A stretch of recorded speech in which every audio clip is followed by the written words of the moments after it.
So just one more thing about manga is protected speech. Um, for gene censorship of manga in the US and Canada tend to be ignorant of what manga really is. Manga, like comics, is a medium, not a genre, and encompasses a wide range of expression that speaks to audiences of all ages and interests, just like we've been talking about this whole time. Art is not child pornography. Art provides a safe place for individuals to explore culture, identity, and ideas. Prosecuting individuals for possession of comics does not prevent or punish the sexual abuse of real people. Manga and comic books are realms of legitimate speech that are protected by the First Amendment. So I thought this was kind of interesting. Um, in Immigration Office Freedom, they have their list of top 10 most challenged books. So from 2011, the second most book was Color of Earth. It's a trilogy. It's Korean manhwa. Um, you know, um, it's a great coming of age tale. It's often been challenged because of nudity or sexual content. Um, but I mean, it's uh, Kim Dong-hwa is a very revered household name in Korea. Um, it's just as sexuality is part of the adolescent experience, and Color of Earth handles it really well. With a lot of honesty and positivity. There's nothing particularly explicit. Just that the fact that it's a coming of age and um, there's just there's some people just can't handle that teens are sexual beings. Um, Let me just give you a brief synopsis of it. I encourage you to read it.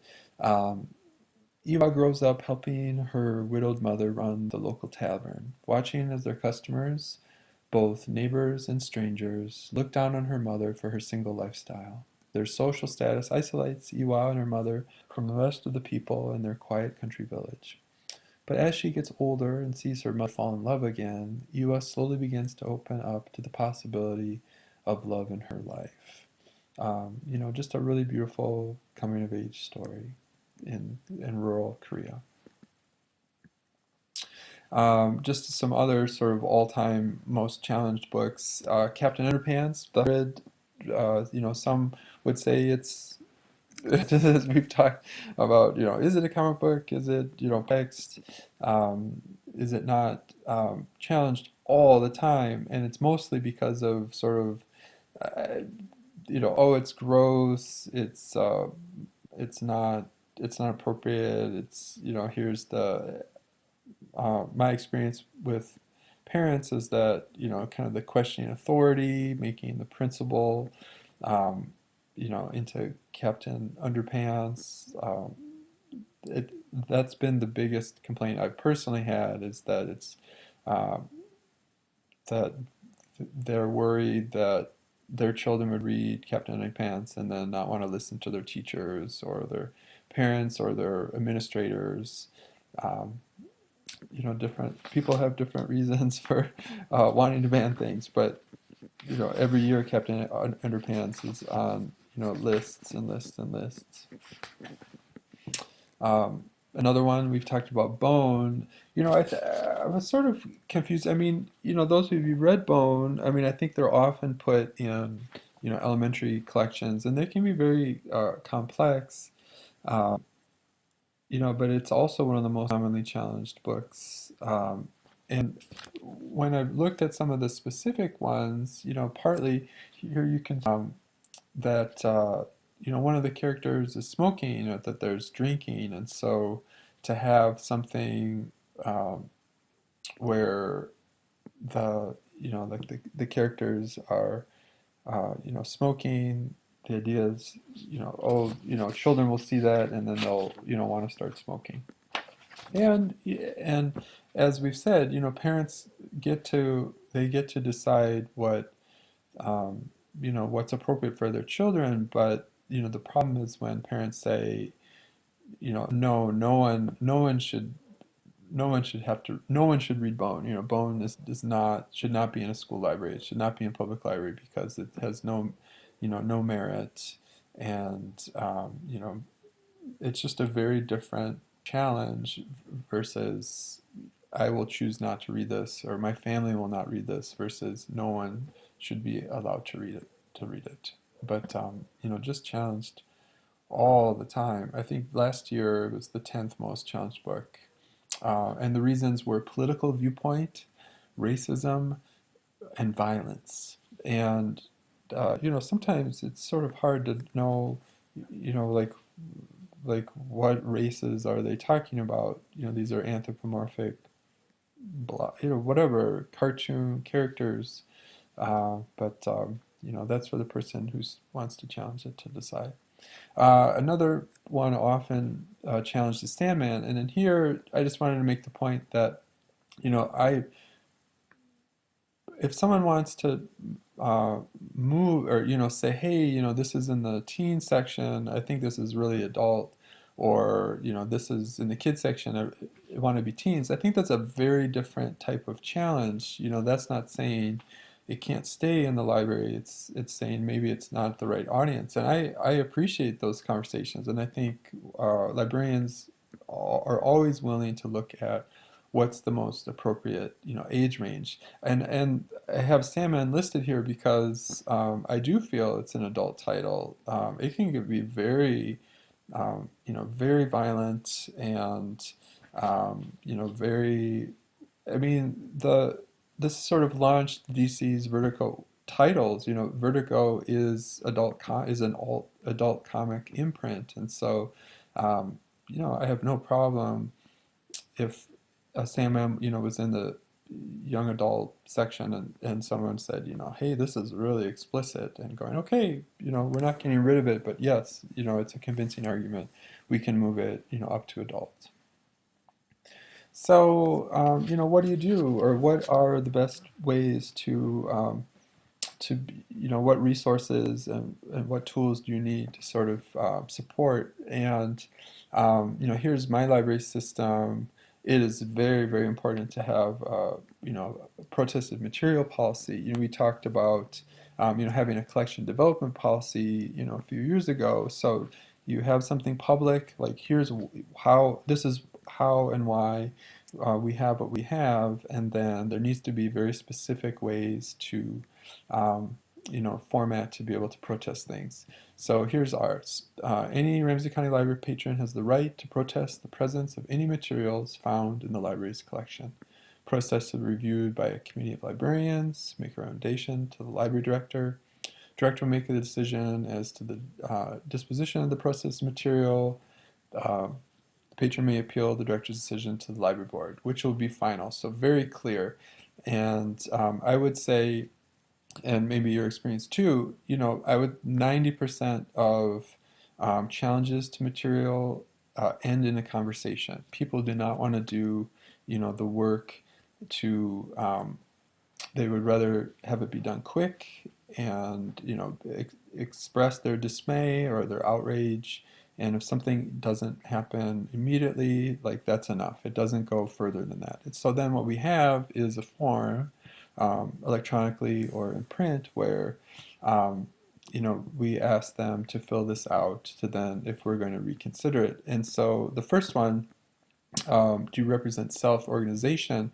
Those of you who don't know, there are national organizations that try to censor the same work, and so it's not coming from the community. It's a representative from outside of the community, who are saying, oh, Bone, whatever, or if Bone's the big book they're doing, the challenge doesn't start from within.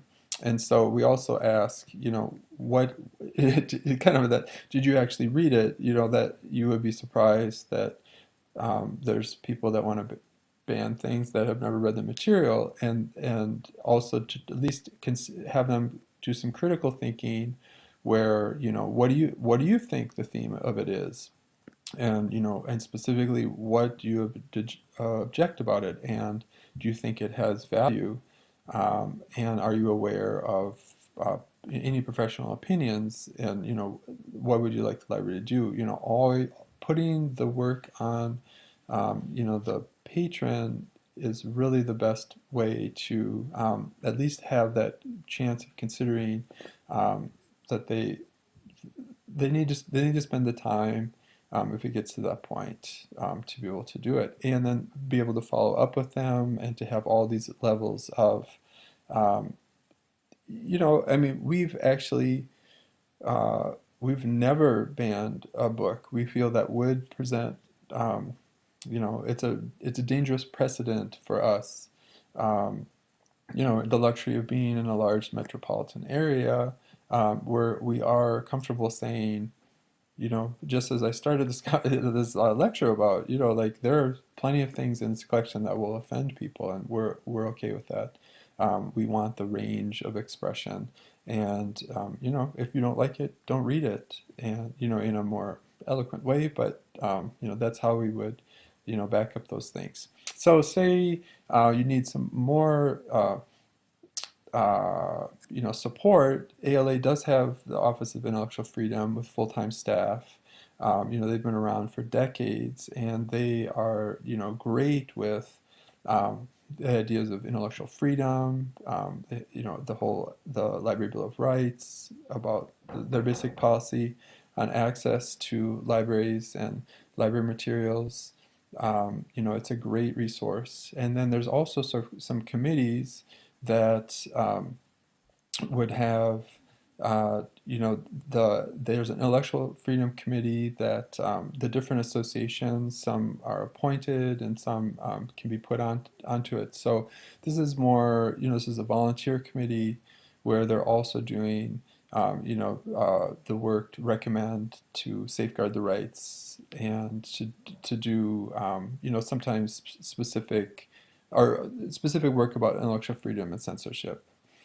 Um, and then I was on, before there was the YALSA, the Young Adult Library Service Association Intellectual Freedom Interest Group. There was a committee that I was on for a number of years that was a joint committee where we would um, rotate in the divisions presenting at ALA. They wanted to kind of expand it to an interest group, but it's something that's still going, and any of you who are particularly inspired, the ALSCA's, there's different intellectual freedom interest groups. This is the one that, it's a great place for resources and to help with, letter writing. Comic Book Legal Defense Fund will, send letters of support. Um, we've worked to prepare, materials and to help, just as it says, resisting local pressure and community action to impair the rights of young adult users. So, kind of in summary, you're not alone. I mean, if you're in a very small library, you have lots of connections. Ideally, in your community, and by state, and then also, nationally um, with the library. They really want to help you succeed, and maintain a dynamic, wonderful collection. And so do I. All right, so you all read Saga. Just want to kind of like let you do a little um, work with this. A patron comes into your library, asks to have you remove Saga Volume 1 from your adult graphics collection because they feel it's offensive and no one should read it. So, what are some reasons the library would use as justification for keeping it? I would do, a few. That's maybe three. You could do more, but make a case why um, specifically Saga should be there, um, and why. All right, have a fabulous week. I'm sure none of you will be shoveling the snow tomorrow like I will, up to 10 inches. But and I look forward to seeing your book talks due a week from Monday. Okay, thank you.